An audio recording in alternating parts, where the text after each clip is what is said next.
விசுவாசிகளின் கூடுகை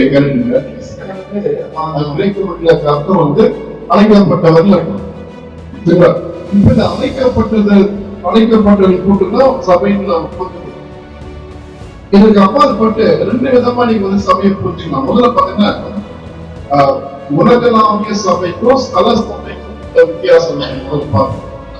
உலகளாவிய சபை மற்றும் ஸ்தல சபை. அதுக்கப்புறம் பாத்தீங்கன்னா காணக்கூடிய அல்லது காணக்கூடியாத சபை. இந்த ரெண்டு பிரிவு நான் பார்ப்போம். முதல்ல உலகளாவிய சபை கேட்டீங்கன்னா எபிரேயர் 12ஆம் அதிகாரம் 22-23 எல்லாத்தையும் உள்ளடக்கிடுங்க. அதாவது இந்த முதல் பேராவின் சர்வ சங்கமாகிய சபை எடுத்து சொல்லும் போது அது எல்லா விசுவாசிகளையும் உள்ளடக்கிய ஒரு காரியம். அப்ப இயேசு கிறிஸ்து நிறைய சமயங்கள் பேசும்போது இந்த உலகளாவிய சபையை பற்றி பேசினார். மறந்துடக்கூடாது. அதே சமயம் இந்த உலகளாவிய சபை என்பதை இன்னொரு விதத்தில் புரிந்து கொள்ள வேண்டும் என்றால் அது கிறிஸ்துவின் சரீரமாக இருக்கிறது. கொலோசியர் 1ஆம் அதிகாரம் 24ஆம் வசனம். இப்பொழுது நான் உங்கள் நிமித்தம் அனுபவிக்கிற பாடலில் சந்தோஷம் அடைந்து கிறிஸ்துவனுடைய உபத்திரவங்களின் குறைபாடதை அவருடைய சரீரமாகிய சபைக்காக என் மாம்சத்தில் நிறைவேற்றுகிறேன் அப்படின்னு பவுல் சொல்லும் போது இது ஏதோ தனிப்பட்ட அந்த ஸ்தல சபைக்கு சொல்லப்பட்ட விஷயம் கிடையாது, உலகளாவிய சபைக்கு இல்ல. அதே மாதிரிதான் நீங்க மத்திய 16ஆம் அதிகாரத்துல இயேசு சொல்றல, நீ பேதுருவா இருக்கிறாய், இந்த கலின் மீது நான் என் சபையை கட்டுவேன்னு சொல்லும்போது அது வந்து டாக்டர்ஸ் சர்ச்சை பத்தி சொல்ல அல்லது தோணுகால் சர்ச்சை பத்தி சொல்ல, உலகளாவிய சபையை பற்றி அவர் பேசினார். சரி, இந்த உலகளாவிய சபையை நான் புரிந்து கொள்ளும் போது இதுல அங்கத்தினர் ஒரு ஸ்தல சபையில் நான் அங்கத்தினராக இருக்கிற காரணத்தால் உலகளாவிய சபையில் நான் ஒரு அங்கத்தினர் சொல்ல முடியாது. இல்ல, நீங்க ஒரு சபை வந்து பாத்தீங்கன்னா நம்முடைய சபையில வந்து ஒரு சிக்கலான விஷயம் நம்ம வந்து அங்கத்தினர் வந்து வரையறைக்க மாற்றணும். டிஃபைனிங் மெம்பர்ஷிப் எப்படி புரிஞ்சது நமக்கு ஞாயிற்றுக்கிழமை வரானா நம்ம அங்கத்தினர் நம்ம முடிவு முடியும். அதே போல இப்படி பண்றோம். ஆனா சபை அங்கத்தினர் சொல்லும் போது அது வரையறைக்கப்பட வேண்டும். எப்படி நம்ம பண்ணோம்? இப்ப ஞானஸ்நானம் கொடுக்கணும் இல்ல, இப்ப ஞானஸ்நானம் கொடுத்தோம்னா புரிதல் இல்லாது அவங்க வந்து நம்ம மெம்பர் ஆயிடுறாங்கன்னு ஒரு புரிதல். இப்ப ஒரு ஒரு ஒரு அவர் வந்து வேற எங்கேயாவது ஒரு மெம்பர் வச்சுக்கிறாரு, இங்க ஞானஸ்நானம் போறாரு, அப்ப அவர் நம்ம சர்ச் மெம்பர் ஆகுது. அப்ப ரெண்டு சர்ச் மெம்பரா இருக்க முடியுமாங்க? இருக்க முடியாது, இருக்க கூடாது. சரிங்களா? ஆகியால் சரிங்க, அப்ப நம்ம வந்து ஞானஸ்நானம் கொடுக்கிறோம். இன்னொரு ஒரு முக்கியமான விஷயம், இயேசு கிறிஸ்துவுக்கும் சபைக்கும் உள்ள உறவை இந்த உலகத்தில் வெளிப்படுத்துற இன்னொரு உறவு கணவன் மனைவி. கணவன் மனைவியாக எப்படி அவங்க ஆறாங்க கேட்டாங்கன்னா ஒரு உடன்படிக்கை செய்கிறார்கள். அப்ப நீங்க ஆக்சுவலா பாத்தீங்கன்னா பாப்டிஸ்ட் சர்ச் படி முறைப்படி நீங்க பழைய ரிஃபார்ம் பாப்டிஸ்ட் சர்ச் நீங்க டாக்குமெண்ட் எடுத்து பண்றாங்க உடன்படிக்கையும் இருக்கும். ஞானஸ்நானம் பெற்ற பிறகு அவங்க என்ன பண்ணணும், அந்த உடன்படிக்கையை சபைக்கு முன்னாடி அவர்கள் வாசிக்க வேண்டும். நான் இந்த சபையில் நான் ஒவ்வொரு வாரமும் நான் தவறாமல் நான் வருவேன், இது எல்லா ஆக்டிவிட்டியும் நான் பங்கு பெறுவேன் என்று அவர்கள் உடன்படிக்கை செய்ய வேண்டும். இல்ல உங்களுக்கு வேணா எங்க சர்ச்சுடைய உடன்படிக்கை நான் அனுப்புறேன், உங்க தமிழ் மொழிபெயர்த்து நான் அனுப்ப சொல்றேன்.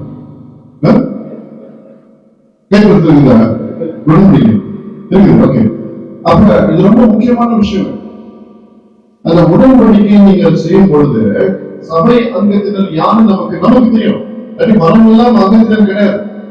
என்ன பிரச்சனை, உண்மையாகவே நம்முடைய கோட்பாட்டை ஏற்றுக்கொள்ளும் மக்கள், நம்முடைய சபைக்கு உண்மையா இருக்கிற மக்கள் நல்லா இருப்பாங்க. இந்த பிசுருக்கு தான் நமக்கு பிரச்சனை கொடுக்கும். அப்ப ரொம்ப நம்ம ஜாக்கிரதையா இருக்கணும். ஏன்னா நீங்க வந்து இது ஒரு படி மேல போனா நீங்க பாப்டிஸ்ட் வந்து ஒரிஜினல் பக்கம் ஸ்ட்ரிக்ட் பாப்டிஸ்ட் தான்ல, ஸ்ட்ரிக்டா பேசினா என்ன இருக்குது? எல்லாத்துக்கும் ப்ராப்பர்ட்டி கொடுக்க மாட்டாங்க. நீங்க இனி கூட சில இங்கிலாந்துல பாத்தீங்கன்னா அந்த முறையை கேட்பாங்க. அந்த 4 மணி ஆகுதுதான் எடுத்து கொடுப்பாங்க, ப்ராப்பர்ட்டி கொடுப்பாங்க. எல்லாத்துக்கும் கொடுக்க மாட்டாங்க. அது ஆங்கிலத்துல ஃபென்சிங் த டேபிள்னாங்க. அதாவது அந்த ராமோஜனை நாம் பாதுகாப்பது நம்முடைய கடமையாகும். சரிங்க, அது வேற விஷயம். நான் என்ன சொல்றேன், ராமோஜனை மட்டும் இல்ல, அங்கத்திலேயே நம்ம ஃபென்ஸ் பண்ணணும். ஃபென்ஸ் பண்ணாட்டின்னா அவங்க எல்லாரும் வருவாங்க, எல்லாரும் ஆராதனை செய்யலாங்க, எல்லாரும் ஆராதனை செய்யலாம் இந்த சபையில, தப்பே கிடையாது. ஆனா அங்கத்தினர் யாருன்னு நமக்கும் தெரியும், சபைக்கும் தெரியும், தெளிவா தெரிஞ்சிருக்கணும். அப்ப சபை கூட்டமும் நடத்தணும். என்னங்க சபை கூட்டம் அப்படின்னு கேட்டீங்கன்னா, இது ஜெனரல் பாடி மீட்டிங் இல்ல, சபை கூட்டம். ஒரு சபைக்கு 2 முகங்கள் அவசியம். ஒரு முகம் அரசாங்கத்திற்கு, இன்னொரு முகம் சபைக்கு. இப்ப அரசாங்கத்திற்கு முகம்னு சொல்லும் போது ஒரு சில விஷயத்தை நாம் சபையாக நாம் நிறைவேற்றுவது இந்த கட்டத்தில் ரொம்ப அவசியம். பிரச்சனை வரும்போது அப்ப ஒரு சபை என்பது 3 விதமா நீங்க அரசாங்கத்தில் ரெஜிஸ்டர் பண்ணாங்க. ஒண்ணு சொசைட்டியா பண்ணலாம். சொசைட்டில யாருன்னா அதுல சேர்மன் தான் பவர்ஃபுல் மேன். ஒரு அந்த கூட்டத்தை கலைக்க முடியும். அது சொசைட்டி. இரண்டாவதா ட்ரஸ்டாக நீங்க ரெஜிஸ்டர் பண்ணலாம். ஒவ்வொரு ஸ்தானத்திலும் படிக்கும் போது அப்ப ட்ரஸ்டா பண்ணுங்கன்னா ட்ரஸ்டிஸ் எல்லாமே ஈக்குவல் இல்ல. மூன்றாவது விதம் நீங்க எப்படி ரெஜிஸ்டர் பண்ணலாம், செக்ஷன் 25 கம்பெனின்னு ஒண்ணு இருக்குது. இது மாநில அரசுல மத்திய அரசு கட்டுப்பாடு. அப்ப மத்திய அரசு கட்டுப்பாட்டுக்கு நீங்க ரெஜிஸ்டர் பண்ணலாம் செக்ஷன் 25 கம்பெனி. இது சபைதாங்க, பட் பிராக்டிகலா அது என்ன பண்ணுது, ஒரு கம்பெனி மாதிரி ரெஜிஸ்டர் பண்ணுவாங்க. அப்ப அங்க ஒரு டைரக்டர் ஒரு அவசியம். அப்ப டைரக்டருக்கு எல்லா பவரும் இருக்கும். இப்ப இது எது நமக்கு சாதகமா இருக்கும் கேட்டா ட்ரஸ்ட் தாங்க. இன்னொரு சிம்பிள் விஷயம் என்ன, ட்ரஸ்ட் நீங்க ரெனியூ பண்ண தேவையில்லை. வருஷம் வருஷம் நீங்க ஆடிட் பண்ணி அந்த ஆடிட் என்ன பண்ணணும், நெட்ல போய் நீங்க அப்லோட் பண்ணணும். ஆடிட் வச்சு அப்லோட் பண்ணிடுச்சுன்னா அவங்க என்ன பண்ணுவாங்க, சரி இந்த ஃபங்க்ஷனிங் ட்ரஸ்ட்டுக்கு அது ஒரு அடையாளம். இந்த ட்ரஸ்ட் இன்னும் வேலை செய்யணும், வேலை செய்யறதுக்காக அடையாளம் என்னன்னா, அதாவது வருஷம் வருஷம் நீங்க ஆடிட் அப்லோட் பண்ணணும். அது ஆடிட் தான் பண்ணுவாங்க. சரிங்களா? இந்த 3 விஷயங்களே நாம் வழியாக நாம் சபைக்கு நம்ம இந்த அரசாங்கத்துக்கு நம்ம கடமைப்பட்டிருக்கணும். நான் பைபிள்ல இல்லைங்க, எங்க ட்ரஸ்ட் இல்லைன்னா நான் பண்ண மாட்டேன்னு சொல்ல முடியாது. இது அவசியம். ஏன்னா எனக்கு நினைவு செய்யும் 50க்கு மேல் அல்லது ஒரு வருஷத்துக்கு 10,000க்கு மேல, இதான் குவாலிஃபிகேஷன். 10,000க்கு மேல காணிக்க அல்லது 50 அங்கத்தினருக்கு மேல ரெண்டு ஏதாவது ஒன்று ஃபில் பண்ணுங்க. நீங்க கண்டிப்பாக ரெஜிஸ்டர் பண்ணியாகணும். சரி, பழைய ஒரு ரெஜிஸ்ட்ரேஷன் வச்சுக்க, அது இன்னும் அது ஒண்ணுமே யாருன்னு தெரியலன்னா நீங்க திரும்பி ஃப்ரெஷ்ஷா பண்ணலாம், பண்ணியாகணும். சரிங்களா? அப்ப இது சபைக்கு, அதாவது அரசாங்கத்திற்கு நாம் நிறைவேற்ற வேண்டிய கடமை. அதே பக்கம் அதே விஷயம் இன்னொரு பக்கத்துல பாத்தீங்கன்னா, சபைக்கு இது அவசியம் இல்லை. சபைக்கு யாரு பிரசிடென்ட், யாரு டைரக்டர் தேவையில்லாத விஷயம். சபையில தேவையில்லாத நம்ம அடுத்த செஷன்ல பார்ப்போம். நீங்க எபேசு பட்டணத்துல பவுல் விடைபெறும் பொழுது அப்போஸ்தலர்கள் நீங்க வாசிப்பாங்க. அதாவது மூப்பர்களை அழைக்கிறார், அழைத்து பேசுகிறார். மூப்பர்னு சொல்லும் போது அது பன்மை. சரிங்க, அப்ப போதகரே இல்லையாங்க அந்த சபையில. போதகர் தாங்க மூப்பர், மூப்பர் தாங்க போதகர். நீங்க இந்த 3 கண்காணிப்பவர், மூப்பர், போதகர், மேய்ப்பர் எல்லாம் ஒன்றுதான். நீங்க பிலிப்பியர் எழுதும்போது விசுவாசிகளுக்கும் மூப்பர்களுக்கும் அது கண்காணிப்பவருக்கும் அப்புறம் உதவிக்காரர் 3 சொல்றாரு. அப்ப அப்ப சபைக்கு இவ்வளவு விஷயம். அப்ப இந்த இந்த அவரு செக்ரட்டரி, அவரு ட்ரெஷரரு, அதெல்லாம் நம்ம நல்லது ஃபங்க்ஷனிங் ஆஃப் சர்ச்சுக்கு அவசியம். நல்லது ஸ்பிரிச்சுவல் ஃபங்க்ஷனிங் ஆஃப் சர்ச்சுக்கு ஆவிக்குரிய விதமாக நாம் சபை நடத்த வேண்டும், இதெல்லாம் அவசியம் இல்லை. ஆனால் நாட்டின் தேவை அதை நிறைவேற்ற வேண்டும். ஆனா அதை மினிமலா வச்சுக்கணும். இல்ல இன்னைக்கு நீங்க ரொம்ப பெருசுப்படுத்துறாங்களோ, நீங்க என்ன பண்றீங்கன்னா அதிகார மையங்களை ஏற்படுத்துகிறீர்கள் சபையில. அதிகார மையம் யாருக்குன்னா இயேசு கிறிஸ்து. ஏன்னா கிறிஸ்து சபைக்கு தலையா இருக்கிறார். அவர் அதனால சபை கேட்டவங்க யாரும் கிடையாது. தலைமை சபை, தலைமை போதகர் அப்படின்னு பைபிள்ல இல்லைங்க. நம்ம என்ன சொல்லிடலாம், எங்க பைபிள்ல தலைவர் அவர் தான். அவர் எப்படி ஆளுகிறார்னு கேட்டீங்கன்னா மூப்பர்கள் மூலமாக சபையை ஆளுகிறார். சரி, அந்த மூப்பர்கள் தான் இஷ்டத்துக்கு பண்ணலாம அவங்க என்ன பண்றாங்கன்னா கிறிஸ்துவின் வார்த்தையின்படி ஆளுகிறார்கள், ஆள வேண்டும். சரிங்களா? அவங்க இஷ்டத்துக்கு அவங்க லாட் மாதிரி நான் நடந்துக்கிறது கிறிஸ்துவின் வார்த்தையின்படி சபையை நடத்த வேண்டும். சரிங்க, அடுத்து என்ன பண்ணலாம்?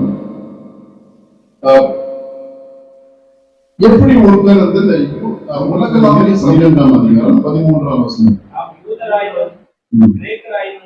அடிமைகளாயினும் வியாதித்தராயினும் எல்லோரும் ஒரே ஆவியினாலே ஒரே சரீரத்துக்குள்ளாக ஞானஸ்நானம் பண்ணப்பட்டு எல்லோரும் ஒரே ஆவிக்குள்ளாகவே சாபம் தீர்க்கப்பட்டோம்.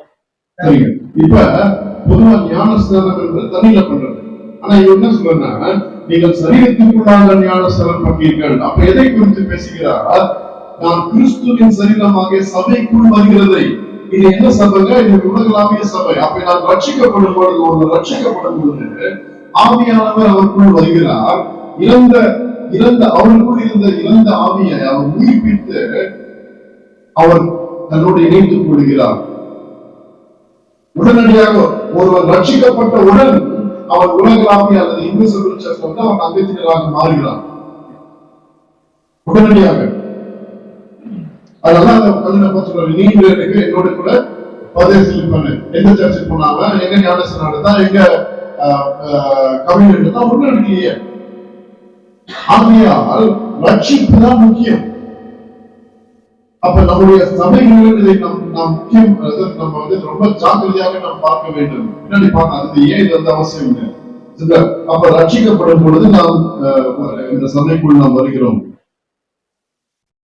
சரிங்க. அப்புறம் லோக்கல் சர்ச். இந்த லோக்கல் சர்ச் சொல்லும் போது இப்ப பாத்தீங்கன்னா லோக்கல் சர்ச்ல ஸ்தல சபை இருக்கும்.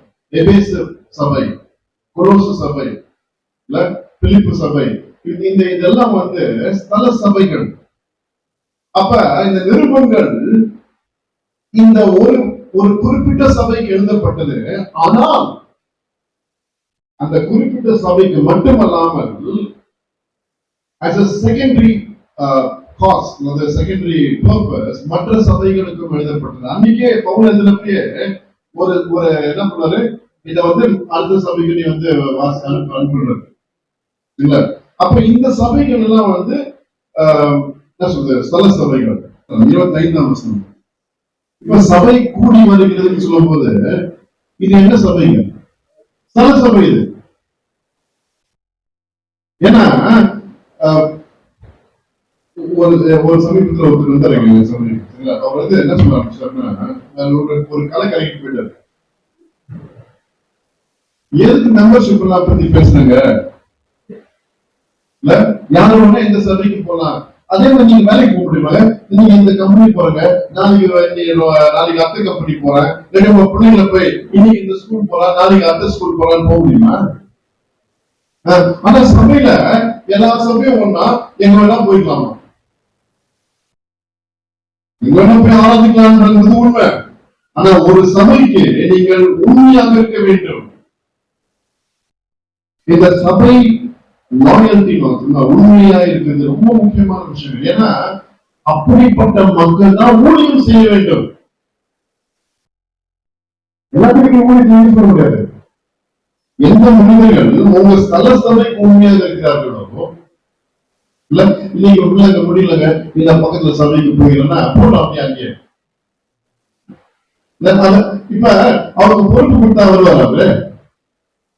நான் பொறுப்பு கொடுத்தா வருவேன், பொறுப்பு இல்லாட்டி வரமாட்டேன்றது வந்து சபை புரிதல், சபை சரியான புரிதல் அர்த்தம். இல்ல சில பேர் அப்படிங்காங்க, பொறுப்பு இருந்தா வருவாங்க, இல்லாட்டி வர மாட்டாங்க, எஸ்கேப் போயிடுவாங்க.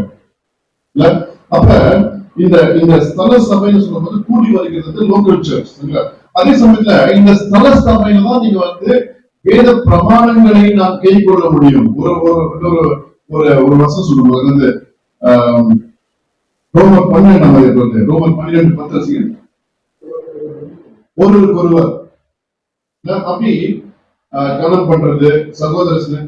இப்ப வாரம் ஒரு சபைக்கு போனா எப்படி பண்ணுவாங்க? யாருமே கிடையாது. அப்ப இந்த கைக்குள்ள வேண்டும் என்றால், ஒருவர் பாரத்தை ஒருவர் சுமக்க வேண்டும் என்றால், ஒருவரை ஒருவர் மன்னிக்க வேண்டும் என்றால், ஒருவரை ஒருவர் அன்பு செலுத்த வேண்டும் என்றால், சபை கூடுகை, ஸ்தல சபை ரொம்ப அவசியம். சரிங்க. இன்னொன்று நான் சொன்னேன், விசிபிள் அண்ட் இன்விசிபிள், காணக்கூடிய சபை. இதை வந்து காண முடியாத சபைன்னு சொல்லும் போதுங்க, அது கிறிஸ்து வந்து அதை பார்க்கிறார், நமக்கு தெரியாது. இப்போ இது ஒரு சர்ச்சை சொல்லுங்க, ஞாயிற்றுக்கிழமை காலையில நம்ம வந்து மீட் பண்றோம். இதுல இருக்கிற எல்லாரும் விசுவாசிகள் சொல்ல முடியாது. எந்த சமயம் எல்லா சபையிலையும் அவிசுவாசிகள் இருப்பாங்க, விசுவாசிகள் இருப்பாங்க. ஆனா இன்விசிபிள், தேவன் பார்க்கக்கூடிய சபையில அது இருக்காது. அவர் விசுவாசிகளை மட்டுமே தெரியும். அவர் யார், அவருடைய அவருக்கு தெரியும், நமக்கு தெரியாது. சில பேரு சாட்சி கொடுத்து ஞானஸ்தானம் எடுத்து சபை அங்கத்தினராய் கவனிக்கணும், அதை உடன்படிக்கை செய்வாங்க, ஆனா ரட்சிக்கப்பட்டிருக்க மாட்டாங்க. அப்ப ஏங்க ரட்சிக்க நம்ம வந்து ஞானஸ்தானம் பண்ணணும்? இப்ப அவ்வளவு உறுதியா நம்ம வந்து சொல்ல முடியாட்டி நம்ம எந்த அடிப்படையில் நாம் ஞானஸ்தானம் பண்றோம்? நம்ம என்ன சொல்றோம், அதாவது நம்ம ஞானஸ்தானம் சொல்லும்போது உன்னுடைய வாக்கின் பிரகாரமாக, based on the testimony of your faith. அது போயினா கடவுளை எனக்கு தெரியாது. ஆமா, அப்ப அவர் சொன்னா பண்ணியாகணும். ஏன்னா சில பேருக்கு அந்த சில ஒரு சபை எனக்கு தெரியுங்க, இந்த சபையில இப்ப வந்து ஐயா சகோதரி வரர், நான் ரட்சிக்கப்பட்டிருக்கீங்க, நீங்க என்ன சொல்லுவீங்க? அவங்க கேட்பாங்க, எப்படி நீங்க ரட்சிக்கப்பட்டிருக்கீங்க? ஏன்னா பாவத்துல நான் அறிக்கட்டுங்க. சரிங்க, நீங்க நாளைக்கு வரும்போது ஒரு பேப்பர்ல வந்து என்னெல்லாம் பாவம் செஞ்சீங்களோ அதெல்லாம் எழுதிக்கொண்டாங்க. இப்ப நாளைக்கு வருவார்ல, சரி நீ வந்து 1985 வந்து நீ வந்து 10,000 ரூபாய் நீ ஏமாத்திருக்கீங்க கம்பெனியை, நாளைக்கு போய் திருப்பி என்ன பண்ணுவாங்க? எனக்கு சரி எல்லாம் முடிச்சியா, இப்ப நீங்க எழுதிங்க கொடுத்தீங்கல்ல எழுதி, அதுல இருந்து நீங்க என்னெல்லாம் பாவம் பண்ணுங்க, இதுக்கு எப்ப நீங்க வந்து எழுதி கொடுக்க போறாங்க? அப்ப செகண்ட் எடிஷன், தேர்ட் எடிஷன் போட்டே நம்ம வந்து பரிசுத்தாவியின் வேலை நாம செய்ய வேண்டாம். சபை மூப்பொருக்கு வேலை செஞ்சுன்னா நீ பரிசுத்தாவியின் வேலையை செஞ்சு, அப்ப நீ என்னைக்கு சபை மூப்பரா இருக்க போற? ஆமா, அவர் செஞ்சுட்டு போற அப்படின்னு கொஞ்சம் ஸ்டெப்ஸ் எடுக்கணுங்க. ஆனா இதை வந்து ஃபுல்லா வந்து ஃபுல் ப்ரூஃப் ஆக முடியாது. நீ எவ்வளவு விஷயம் பண்ணிக்கணும் உங்க சபையில வந்து ரெண்டு. ஆனா இன்விசிபிள் சர்ச்ல வந்து எந்த ஒரு பிரச்சனை வாய்ப்பே கிடையாது. நீங்க வேற்று சில மக்கள் வந்து ஹைமனை இரண்டாம் அதிகாரம் 17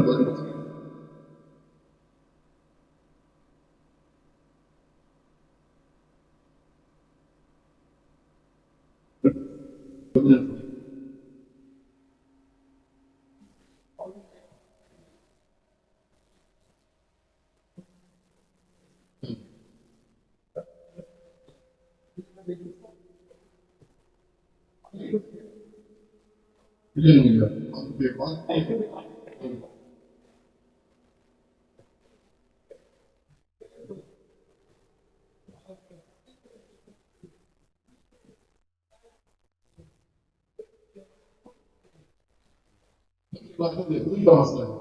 சத்தியத்தை விலக்கி அவன் மட்டும் இல்லைங்களா சில பேர் விசுவாசத்தை கவர்க்கப்பட்டான் இல்ல இப்ப இவங்க விசுவாசிங்களா புரியுங்களா? ஆனா இவங்க சபையில இருந்தாங்க இருந்திருக்காங்க, ஞானசனம் பெற்றிருப்பாங்களா? பெற்றிருப்பாங்க. அப்ப எல்லா ஆதித்யம் பிரச்சனை இல்ல இனி மேல பிரச்சனை பிரச்சனை வருதுங்க. அதே சமயத்துல அந்த எபேசு மூப்பர்கள் பேசும்போது என்ன சொல்றேன், 29-30 வாசிக்கிறேன். நான் போன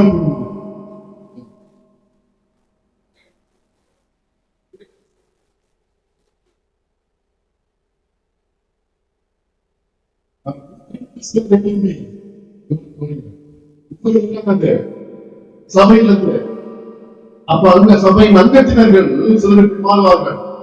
ஏன்னா மாறுவார்கள் கிடையாது, அவன் முதல்ல இருக்கான் இல்ல, சரியான சந்தர்ப்பம் வாங்கும்போது அவன் தன்னுடைய உண்மையான சுய ரூபத்தை வெளிப்படுத்துவான். அப்ப முக்கியமான குறிப்பு நான் சொல்றேன். முதலாவது ஒரு சபையில் ஒருத்தர் சேர்வதால் அவர் கிறிஸ்தவ விசுவாசி கிடையாது. அவிசுவாசிகள் சபையில் சேர்வதற்கு நிறைய வாய்ப்பு இருக்கு. நம்ம பாப்டிஸ்ட் சர்ச் படி நம்ம என்ன பண்றோம், நம்ம வந்து நீங்க சிஎஸ்ஐல போடுங்க. சிஎஸ்ஐல வந்து அங்க இருக்கிறது குடும்பத்தை வச்சுதான். இப்ப வந்து நான் வந்து என் பிள்ளைங்களும் சேர்த்து சந்தா கட்டினோம். சந்தா கட்டிட்டு என்ன ஆகும், என் பிள்ளைங்களும் ஆட்டோமேட்டிக்கா அந்த அங்கத்தில் இருப்பாங்க. இப்ப என் பிள்ளைங்க ரசிக்கப்படாட்டாவும் ஒன்னும் ஆகும், ஜாலியா. ஆமா, சந்த கட்டேஷன் 3 பண்ற சரிங்க. இப்ப வந்து அந்த நம்ம என்ன பண்றோம், நம்முடைய முறைப்படி குடும்பத்திற்கு நம்ம அங்கத்தில் கொடுக்க முடியாது. தனிப்பட்ட நபர் தான், கணவன் தனியாக மெம்பர்ஷிப் பண்றோம், மனைவி தனியாக பண்றோம், பிள்ளைங்க. அப்ப பிள்ளைக்கு எப்ப கொடுப்போம், நம்ம பிள்ளை ரட்சிக்கப்பட்ட பிறகு இல்ல ஞானசனம் கொடுத்து. என்ன விஷயம் சொல்றேங்க, பாப்டிஸ்ட் பிரச்சனை இருக்கு. ஏன்னா நம்ம என்ன சொல்றோம், யாருக்கு நம்ம திருமணம் செய்திருப்போம், சபை அங்கத்தில் இருக்கு இல்ல. அப்ப என்ன ஆகும்னா, சில பேர் வந்து கல்யாணம் ஆகிறதுக்கு முன்னாடி ஞானசனம் கிளாஸ் அட்டெண்ட் பண்ணுவாங்க, ரெகுலரா பண்ணுவாங்க, கரெக்டா முடிச்சிருவாங்க. கரெக்டா முடிச்சுட வேலையை பார்த்துட்டு போயிட்டே இருப்பாங்க இல்ல. இப்ப ஏன்னா இது வந்து நம்ம இதை கட்டாயப்படுத்துவதால். இப்போ நான் ஒரு கேள்வி கேட்கிறேன், 2 பேர் நீங்க வந்து லைசன்ஸ் வச்சுக்கீங்க இல்ல, நம்ம அது ஒரு பிரச்சனை வந்து நம்முடைய கவர்மெண்ட் லைசன்ஸ் தான் பண்ண முடியாது. சப்போஸ் நான் வந்து அமெரிக்கால இருக்கிறேன், அமெரிக்கால வந்து நான் லைசன்ஸ் வச்சிருந்தா நான் வந்து யாருக்கு தான் பண்ணலாம் இல்ல. இப்ப ரெண்டு கிறிஸ்தவ அல்லாத வராங்க உங்ககிட்ட, என்ன கல்யாணம் பண்ண வெயில், நான் பண்ணலாமா பண்ணக்கூடாது? என் லைசன்ஸ் இருக்கு, நான் பண்றது தப்பா ரைட்டா சொல்லுங்க.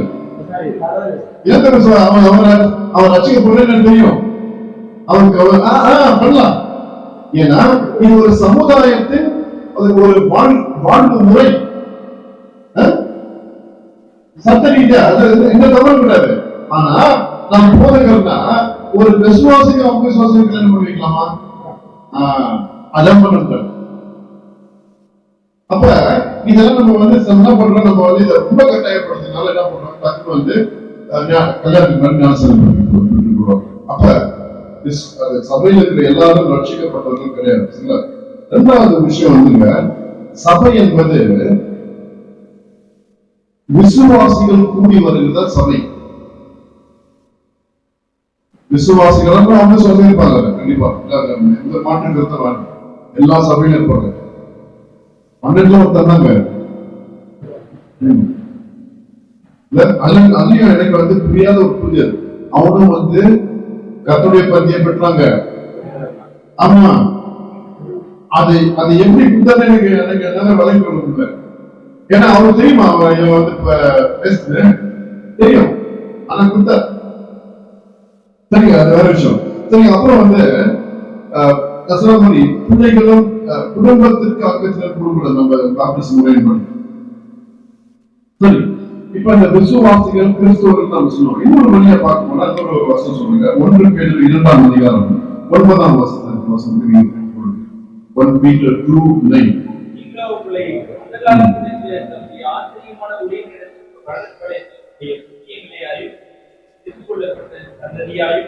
ஆச்சரியமான ஆசாரிய கூட்டமாய் பரிசுத்த ஜாதியாயும் அவரது சொந்தமான ஜனமாயும் இருக்கிறீர்கள்.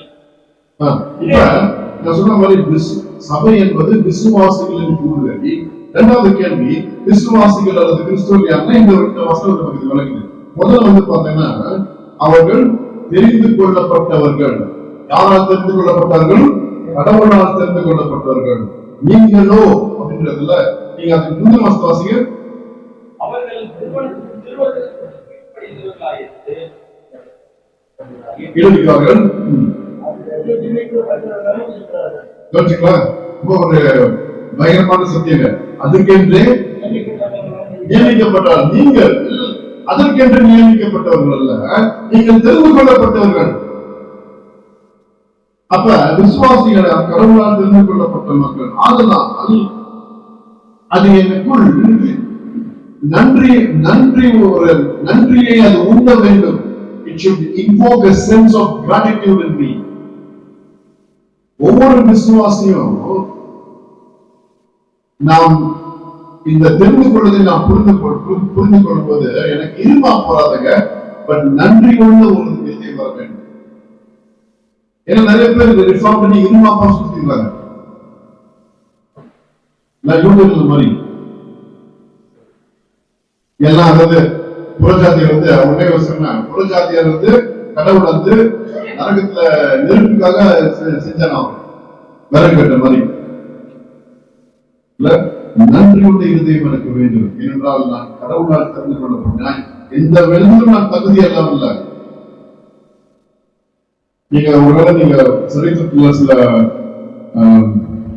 டிக்டேட்டர் சொன்னாங்க சர்வாதிகாரிகளை பார்க்கும்போது நம்ம யோசிப்போம், எப்படிலாம் பண்ணுவாங்க.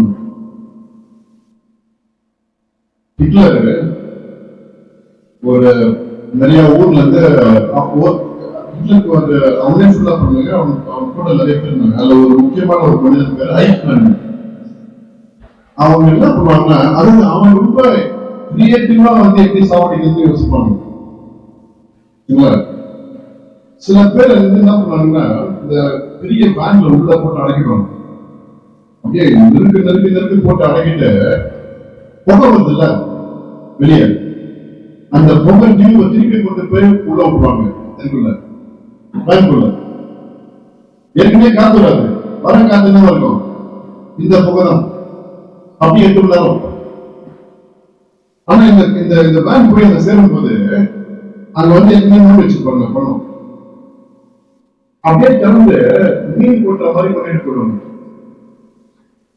இதெல்லாம் யோசிக்கும் போது எப்படா கடவுள் எல்லாம் அனுமதிச்சாங்க, எப்படா நம்ம எல்லாம் மோசமா இருப்பாங்கன்னா, கடவுளுடைய கிருபை எனக்கு எல்லாம் விட்டா நானும் அப்படி ஆவதற்கு எல்லா வாய்ப்புகளும் உண்டு. ஏன்னா பாவம் விட்டு ஒரே டைப் தாங்க. சரியான சூழ்நிலை வரும்போது அவன் சர்வாதிகாரியாக மாறுகிறான். சொல்லிட்டு போனான், நான் மனுஷ பெருமையே இல்லை. கேட்டங்காட்டல நியூஸ் போய் பாருங்க, வீட்டுல போய் நியூஸ் அப்படி நான் மனுஷ பெருமையே இல்லை. சரிங்களா? சரிங்க. அப்ப இப்படிப்பட்ட தெரிந்து கொள்ளப்பட்ட மக்கள் தான் விசுவாசிகள். இரண்டாவது பார்த்தீங்கன்னா ராஜரீகமான ஆசாரிய கூட்டம், ராயல் பிரீஸ்ட்ஹுட். வெறும் ஆசாரியர் இல்ல, ராஜரீகமான ஆசாரிய கூட்டமாயும். இது ஒரு கடவுள் கொடுக்கும் சாக்கியம்.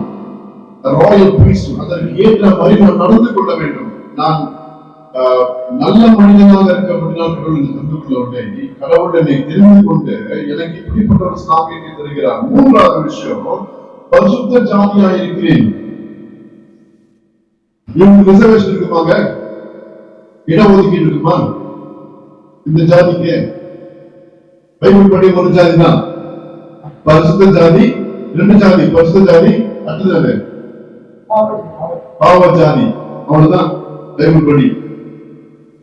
நல்ல ஞாபகம் வச்சுக்கணும். ஏன்னா வேதத்தை ஏற்றுக்கொள்ளும் மக்கள் ஜாதியை பற்றி பேசக்கூடாது, பேச முடியாது. நீங்கள் பேச வேண்டும் என்றால் முதல் 3 அதிகாரத்தை கிழிச்சு போட்டுருக்கோம் பைபிள்ல இருந்து, அதுக்கப்புறம் நீங்க பேசலாம். இதுக்கு என்னோட உடன்பாடு இல்லை. ஏன்னா அப்போஸ்தலர் 17:27 சொல்லுது, ஒரு மனிதன் மூலமாக முழு உலகத்தையும் கடவுள் படைத்தார். ஆனா ஜாதியை பற்றி பேசுறவங்க எப்படி எல்லாம் பண்ணாங்க? நான் மேலிருந்து வந்தேன், கீழிருந்து வந்தேன், நடுவிலிருந்து வந்தேன். அப்ப என்ன ஓவாதுங்க ஒன்றுக்கு. அதனாலதான் சொல்றாங்க, பிஜேபி சொல்ற விஷயம், நீ எப்படிப்பா நீ ஜாதியை பத்தி பேசுறோம்? இடஒதுக்கீடு இருந்து அது சமூக நீதி, அது வேற விஷயம். அதை பத்தி நான் பேச இல்ல, அது கரெக்ட் தான். ஆனா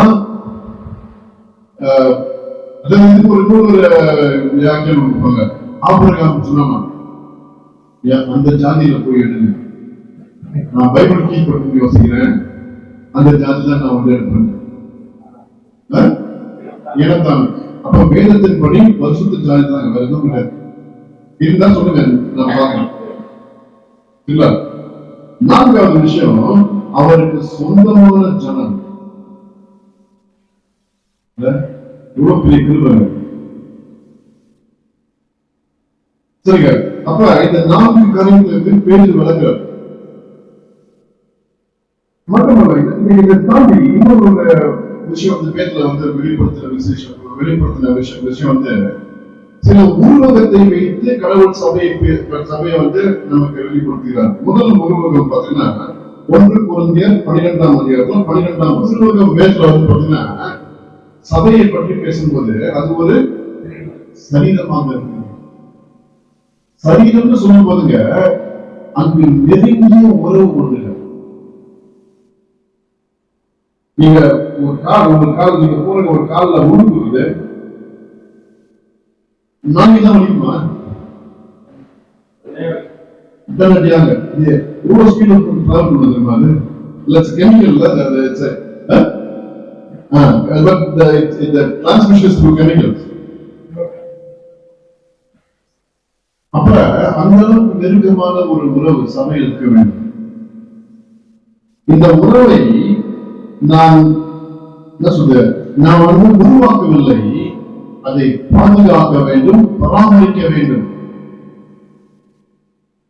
அதான் சபையில் உள்ள மூப்பர்களுக்கும் உதவிக்காருக்கும் முக்கியமான கடமை. இந்த சரீரத்துல பிளவு வந்துச்சு ஆதி திருச்சபையில. என்ன சொன்னாங்க? எங்க விதவைக்கு சாப்பாடு கொடுக்க மாட்டாங்க, உங்க உதவி. அப்ப உடனே ஒரு பிளவு உடனடியாக என்ன பண்ணாங்க? உதவிக்காரனுடைய பணியை அவர்கள் ஏற்படுத்தினார்கள். அப்ப சரீரம் சொல்லும் போது பிளவு இருக்கக்கூடாது. இப்ப சரீரத்துல ஒரு வியாதி வருது, ஒரு ஒரு டைபாய்டு வந்துச்சு, உடனே என்ன பண்ணுவாங்க? டாக்டர் மருந்து கொடுப்பாங்க. கேன்சர் வருது, என்ன பண்ணுவாங்க? கேன்சர் வந்து டாக்டர் என்ன பண்ணுவாங்க? அந்த இடத்த அறுவை சிகிச்சை பண்ணி ரிமூவ் பண்ணுவாங்க. அதனால சபை ஒழுங்கு நடவடிக்கை எல்லாத்தையும் உட்கார்ந்து ரொம்ப அப்படியே ரொம்ப அன்பா எல்லாத்தையும் வச்சுக்கிட்டீங்கன்னா ஃபுல்லா கேன்சரா மாறிடும் சபை. சபையின் பரிசுத்தத்தை பாதுகாப்பு ஒரு வெளியரங்கமான பாவத்தில் வாழ்கிற மக்களை சபை ஆகிய நாம் ஒழுங்கு முதல்ல அதாவது சில வழிமுறைகள் மத்திய 18. ஆனா நான் ஒழுங்கு நடவடிக்கை எடுக்காட்டி சீக்கிரமாக அந்த சபையில அது பரவி ஊழலா போயிடும். சரீரத்தை பாதுகாப்பது நம்முடைய கடமை. நெருங்கிய உறவு இருக்க வேண்டும். அந்த உறவை பாதுகாத்து பராமரிக்கிறது தான் நம்முடைய கடமை. 2வது உருவகம் 1 பேதுரு 5ஆம் அதிகாரம் 2ஆம் வசனம். தேவனுடைய மந்தைகள் சபை, the flock of God. என்னுடைய மந்தை அல்ல. நல்லா என் சபை சொல்றோம்ல, நம்ம வந்து யூஸ் பண்ணலாம். ஆனா தவறு யூஸ் பண்ணலாம்னு சொல்லும்போது நம்ம நடைமுறைக்கு யூஸ் பண்றோம். ஆனா அது தவறான ஒரு புரிதல். என்றால் தேவனுடைய மந்தை இல்ல.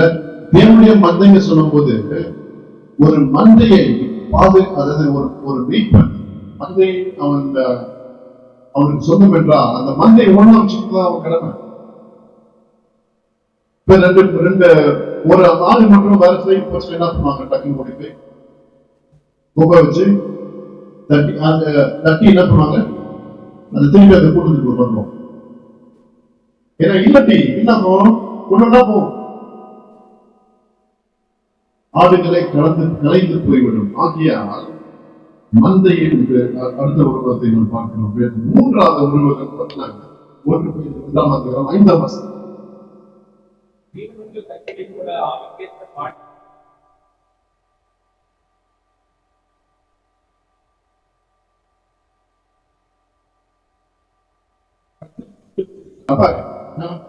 சபையை பார்க்கணும். நாம் ஆலயமாக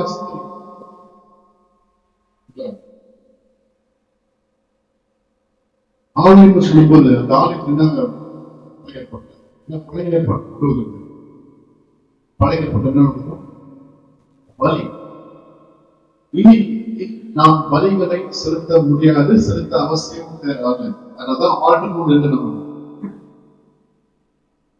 நம்ம எப்படிப்பட்ட ஆராதனை செய்யணும்? ஆவிக்குரிய புத்தியுள்ள ஆராதனை நாம் செய்கிறோம். அப்ப தனிப்பட்ட விசுவாசிகள் தன்னுடைய தனிப்பட்ட வாழ்க்கையிலும்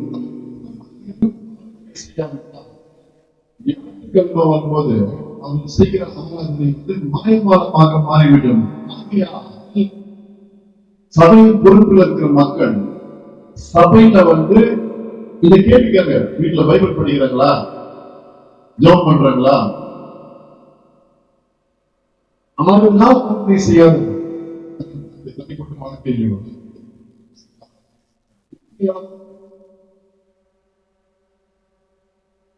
அப்ப இந்த ஆராதனை சபை வந்து ஒரு ஆலயம் ஆராதனை நடக்க வேண்டும். அந்த ஆராதனைக்கு ஆயுத்தம் வந்து தனிப்பட்ட மக்கள் செய்கிற ஆயுத்தம். போதகராக நீங்க வந்து அல்லது உதவிக்கிற ஒரு சில ஆயுத்தம் நீங்க பண்ணலாம். ஆனா அந்த ஆராதனை உண்மையாகவே தேவனை மகிமைப்படுத்த தனிப்பட்ட ஆராதனை இருக்க வேண்டும். இதெல்லாம் இந்த கேள்வி ஏங்க திரும்பி கேட்கிறேன். முந்தையெல்லாம் வேற மாதிரி கலாச்சாரம் மாறிக்கொண்டு வருகிறது. இப்ப இந்த கேள்வியே வந்து சில பேர் விரும்ப மாட்டாங்க. ஆனா நீங்க கேட்டாலும் 4வது உருவம் வந்துங்க எபேசியர் 5ஆம் அதிகாரம் 31.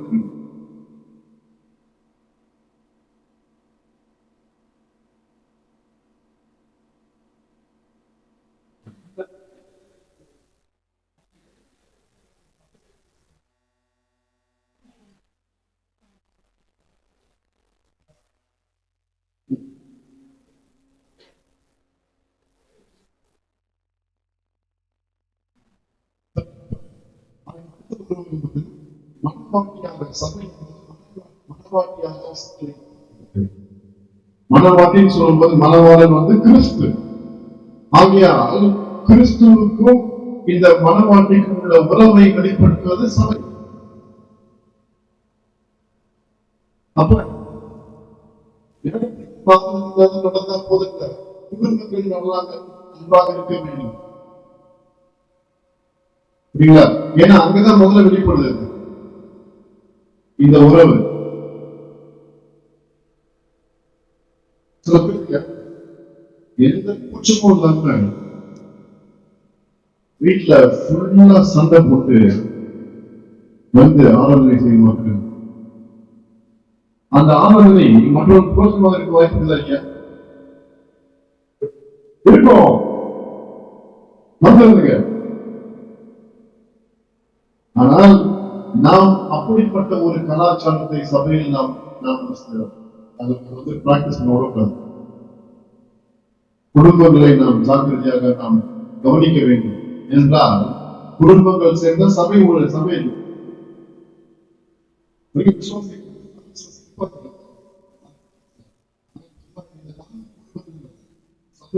நாம் சரியான புரிதல் கொள்ள உதவி செய்யும்.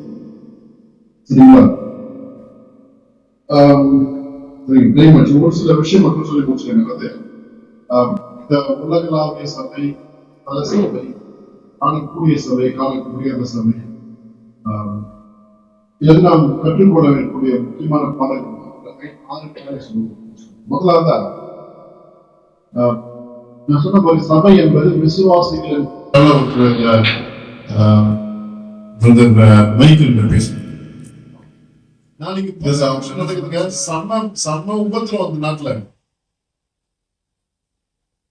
ஒரே வழி நீங்க வீட்டுல தான் கூட்டிடும். சவுதி அரேபியா நீங்க அப்படிதான். சவுதி அரேபியா வந்து நீங்க சபையெல்லாம் கூட எல்லாம் முடியாது. வீட்டுல என்னுடைய ஸ்ட்ரைட்ட நம்பர் வச்சு முடிவு பண்ணாங்க. ஏன்னா ஞாயிற்றுக்கிழமை வரதெல்லாம் விசுவாசிகள் கிடையாது, சபையில இருக்கிறவங்க விசுவாசி கிடையாது. எங்க வீட்டு பக்கத்துல ஆனந்த் பால்மத்துக்கு நண்பர்கள் 3500 பேர் 4000 பேர் இருக்காங்க. இந்த சாப்பாடு கூட உண்டு. சபை யாருன்னு அவருக்கு தெரியாது, யாருமே தெரியாது. யாரு இந்த சபையா நம்பர் வச்சு என்ன பண்றாங்க, ரொம்ப கடவுளை எங்களை அபரிமிதமாக ஆசீர்வதிக்கிறான்னு சொல்லிக்கலாம். But numbers does not mean anything. மூன்றாவதா காணக்கூடிய சபை அல்லது லோக்கல் ஸ்தல சபை என்பது வரையறுக்கும் முறை நம்முடைய விசுவாசம். நமக்கு பாப்டிஸ்ட் கன்ஃபெஷன் 1689 நான்காவது காரியங்க, நம்ம சபையில வெறும் விசுவாசிகள் தான் வேணும்னா நீங்க இங்க இருந்து மேல போனீங்க அனுப்பிச்சு விட்டுருவோம். ஏன்னா எப்பயுமே மிக்ஸ் தான் இருப்பாங்க. நாம என்ன பண்ண நம்ம அதை குறைக்கிறதுக்கு தான் நம்ம முயற்சி எடுக்கணுமே தவிர கம்ப்ளீட்டா நிறுத்த முடியாது. எவ்வளவு குறைக்கிறோமோ அந்த அளவுக்கு நல்லது. அப்புறம் ஐந்தாவது விஷயம், விசிபிள் சர்ச், காணக்கூடிய சபை, லோக்கல் சர்ச் தெளிவான அங்கத்தினர் யாருன்னு இந்த டூவல் மெம்பர்ஷிப் ஃபர்ஸ்ட் எங்க சென்னையில இது பெரிய பிரச்சனை. எனக்கு தெரிஞ்சு ஒருத்தர் எங்க சொன்னீங்க இன்னொரு அவர் என்ன கேட்டாரு, இதை பத்தி எல்லாம் பேசணும்ல. நான் 14 சர்ச்ல மெம்பருங்க அவரு. நான் உண்மை சொல்யூஷன் அது புரியல. 14 மெம்பர். ஆனா என்னன்னா அவுட் பண்ணல, அவங்க அப்பா பண்ணிருக்காரு. அதாவது அவங்க இருக்கிற ஊர் ஒண்ணு, அவங்க பூர்வீகம் ஒண்ணு. பூர்வீகத்துல ஒரு மெம்பர்ஷிப், அப்புறம் அங்க இருக்கிற ஊர்ல நிறைய மெம்பர்ஷிப். நான் இங்கேயும் அங்க எங்கேயுமே ஆவானவா, நீ அப்படியே இருந்த, நீ எல்லாத்தையும் முடிச்சுட்டு வா. சரிங்களா? ஆறாவது விஷயம், உடன்படிக்கை. இத ஒரு இட்ஸ் டிசிப்ளின். சபை அங்கத்தினர்னா இது ஒரு ஒழுங்குமுறை. நாம் இந்த உடன்படிக்கையை படிக்க வைத்து அதை விளக்க வேண்டும். இதுதான் சரிங்களா? சரிங்க, நீங்க கேள்வி இருந்தா அந்த அடுத்த சமயத்தில் நம்ம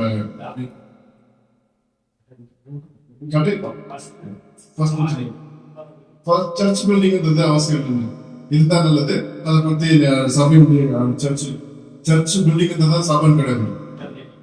அப்புறம் எண்ணிக்கை. மூன்றாவது நம்முடைய விசுவாச பிரமாணம்.